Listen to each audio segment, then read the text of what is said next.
आज के इस विशेष विश्लेषण में हम सीधे एक ऐसे टॉपिक पर बात करेंगे जो बीएसटीसी, पीटीईटी और बाकी कॉम्पिटिटिव एग्जाम्स के लिए बिल्कुल गेम चेंजर है। हम बात कर रहे हैं भारत के संविधान निर्माण में राजस्थान के अहम योगदान की। एक ऐसा विषय जो न सिर्फ इतिहास को गहराई से समझने के लिए जरूरी है, बल्कि परीक्षाओं में भी बार बार आता है। तो बिना किसी देरी के शुरू करते हैं। देखिए, इस चर्चा का रोड मैप बहुत ही सिंपल रखा गया है। पहले हम राजस्थान के संवैधानिक योगदान को समझेंगे, फिर संविधान सभा के प्रमुख नेताओं पर आएंगे, उसके बाद रियासतों के एकीकरण और प्रजामंडल आंदोलन के मूल्यों पर बात होगी, और हाँ, आखिर में आपकी तैयारी को परखने के लिए एक जबरदस्त रैपिड फायर एमसीक्यू टेस्ट भी होगा। तो चलिए सबसे पहले बात करते हैं पहले हिस्से की, संवैधानिक योगदान। आखिर संविधान बनने के इस सफर में इस क्षेत्र की भूमिका क्या थी? अब आते हैं दूसरे अहम हिस्से पर, संविधान सभा के प्रमुख नेता जिन्होंने वहां राजस्थान की आवाज को पूरी मजबूती से उठाया। अब देखिए, आज़ादी से पहले का दौर कैसा था। राजस्थान कोई आज जैसा एक संगठित राज्य तो था नहीं, ये अलग अलग रियासतों में बटा हुआ था। तो इस बिखरे हुए इलाके की ज़रूरतों को आगे रखने के लिए कुछ ऐसे नेता आगे आए जो सच में लोकल हीरोज थे। एग्जाम के हिसाब से बस ये 3 नाम अपने दिमाग में बिल्कुल सेट कर लीजिए: हीरालाल शास्त्री, गोकुल भाई भट्ट और माणिक्य लाल वर्मा। इन तीनों ने मिलकर यह तय किया कि नए भारत की नींव में राजपूताना की आवाज पीछे ना छूट जाए। ये एक ऐसा पावर ट्रियो है जिसे आपको हमेशा याद रखना है। यहां से हम अपने तीसरे पड़ाव पर चलते हैं, जो है रियासतों का एकीकरण और कैसे इसने हमारे नए देश के फेडरल स्ट्रक्चर को मजबूत किया। एक बात जरा सोचिए, एक तरफ था खंडित राजपूताना जो ढेरों छोटी बड़ी रियासतों में बटा हुआ था, और दूसरी तरफ उसका एक होना। ये कोई छोटी बात नहीं थी। इतनी सारी अलग अलग रियासतों का एक होकर भारत में मिलना सच में एक बहुत बड़ा भौगोलिक और राजनीतिक बदलाव था।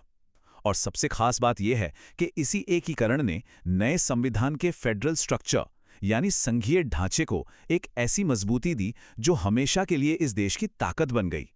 चलिए, अब आते हैं चौथे भाग पर, प्रजामंडल आंदोलन के मूल्य और उस दौर में आई जन जागरूकता। अचानक से इतने बड़े राजनीतिक बदलाव होना आसान नहीं होता। जनता को इसके लिए तैयार करने के लिए एक वैचारिक बदलाव यानी आइडियोलॉजिकल शिफ्ट की जरूरत थी। यही एंट्री होती है प्रजामंडल आंदोलन की। एक तरह से ये एक बहुत बड़ा सामाजिक राजनीतिक मूवमेंट था। इसका मेन टारगेट था आम लोगों के बीच लोकतंत्र को लेकर जागरूकता लाना। जो लोग सदियों से सिर्फ राजशाही देखते आ रहे थे, जब उन्हें पहली बार उनके अधिकारों के बारे में बताया गया तो मानो एक नई लहर आ गई। और सच कहूं तो इसी आंदोलन का असर था कि जब भारत का नया संविधान बनकर तैयार हुआ तो आम जनता के लिए उसे अपनाना बहुत आसान हो पाया। तो इस आंदोलन और यहाँ के नेताओं ने किन मूल्यों को सबसे आगे रखा? 3 शब्द हैं: समानता, स्वतंत्रता और न्याय। एक बार फिर से इन तीनों को बिल्कुल रट लीजिए। ये सिर्फ शब्द थोड़ी थे, ये तो उस आने वाले नए समाज की नींव थे। बिना किसी भेदभाव के सबको बराबरी का हक, आज़ादी के साथ जीने की छूट और एक न्यायपूर्ण व्यवस्था। बस इन्हीं कोर डेमोक्रेटिक प्रिंसिपल्स को उन्होंने बेस बनाया और जोर शोर से आगे बढ़ाया। खैर, थ्योरी तो बहुत हो गई। अब अपनी पूरी एनर्जी शिफ्ट करते हैं 5वें और आखिरी सेक्शन की तरफ, एक dynamic rapid fire MCQs practice test. देखते हैं अभी तक की बातें कितनी याद हैं। पहला सवाल, राजस्थान से संविधान सभा के सदस्य कौन थे? ऑप्शंस हैं हीरालाल शास्त्री, गोकुल भाई भट्ट, माणिक्य लाल वर्मा या उपरोक्त सभी। चलिए याद कीजिए वो पावर ट्रियो जिसकी अभी हमने बात की थी। बिल्कुल सही सोचा, सही जवाब है उपरोक्त सभी। इन तीनों ही नेताओं ने अपना अहम योगदान दिया था। बहुत बढ़िया। अब थोड़ा और तेजी से आगे बढ़ते हैं। अगला सवाल, राजस्थान का पुराना नाम क्या था? मालवा, राजपूताना, बुंदेलखंड या मराठा? अभी थोड़ी देर पहले ही हमने खंडित क्षेत्र के संदर्भ में इसे देखा था। जी हां, सही जवाब है राजपूताना। आजादी से पहले इसे इसी नाम से जाना जाता था। तीसरा सवाल, प्रजामंडल आंदोलन का मुख्य उद्देश्य आखिर था क्या? व्यापार बढ़ाना, लोकतंत्र स्थापित करना, शिक्षा देना या उद्योग लगाना? थोड़ा सा उस वैचारिक बदलाव को याद कीजिए। एकदम सही जवाब है लोकतंत्र स्थापित करना। इसी ने आम जनता में लोकतांत्रिक चेतना जगाई थी। अब एक छोटा सा ट्विस्ट। चलिए इस साल पर ध्यान देते हैं और देखते हैं कहानी आगे कैसे बढ़ती है। 1946। ये आंकड़ा इतना इंपॉर्टेंट क्यों है? क्योंकि ये वही साल था जब देश के नए नियम तय करने के लिए संविधान सभा का गठन हुआ था। यहीं से एक नए सफर की शुरुआत हुई थी। अब इस बड़ी पिक्चर से जुड़ा एक और सवाल, राजस्थान में रियासतों का एकीकरण मुख्य रूप से किससे जुड़ा हुआ है? संविधान निर्माण, शिक्षा सुधार, कृषि विकास या उद्योग? अगर आपको याद हो कि इस मर्जर ने हमारे फेडरल ढांचे को ताकत दी थी, तो जवाब बिल्कुल क्लियर है। सही उत्तर है संविधान निर्माण। ये तो बहुत ही आसान सा सवाल है। हीरालाल शास्त्री किस राज्य से थे? उत्तर प्रदेश, राजस्थान, बिहार या पंजाब? अब जब पूरा विश्लेषण ही राजस्थान के हीरोज पर हो रहा है, तो नेचुरली बिना किसी शक के सही जवाब होगा राजस्थान।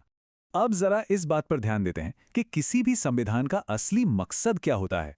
क्या इसका मकसद सिर्फ प्रशासन चलाना, टैक्स वसूलना या व्यापार बढ़ाना है? बिल्कुल नहीं।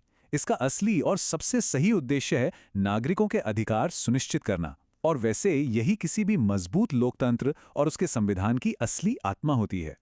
अब आता है एक और बहुत ही ऐतिहासिक साल। हम और आप बखूबी जानते हैं इसके बारे में। 1950। 26 जनवरी 1950 को ही हमारा संविधान पूरी तरह से लागू हुआ था और हमारा देश एक गणतंत्र यानी रिपब्लिक बना था। ये साल हर नागरिक के लिए बहुत खास है। चलिए थोड़ा टेक्निकली सोचते हैं। संविधान सभा के सदस्य आखिर चुने कैसे गए थे? सीधे आम जनता द्वारा, ब्रिटिश सरकार द्वारा, प्रांतीय विधानसभाओं द्वारा या राष्ट्रपति द्वारा? इसका सही पर थोड़ा सा कॉम्प्लेक्स जवाब है प्रांतीय विधानसभाओं द्वारा। इनका चुनाव इनडायरेक्ट तरीके से किया गया था। और अब हमारे इस रैपिड फायर राउंड का आखिरी सवाल, राजस्थान के इन नेताओं ने किस विचारधारा का समर्थन किया? तानाशाही, लोकतंत्र, राजशाही या साम्राज्यवाद?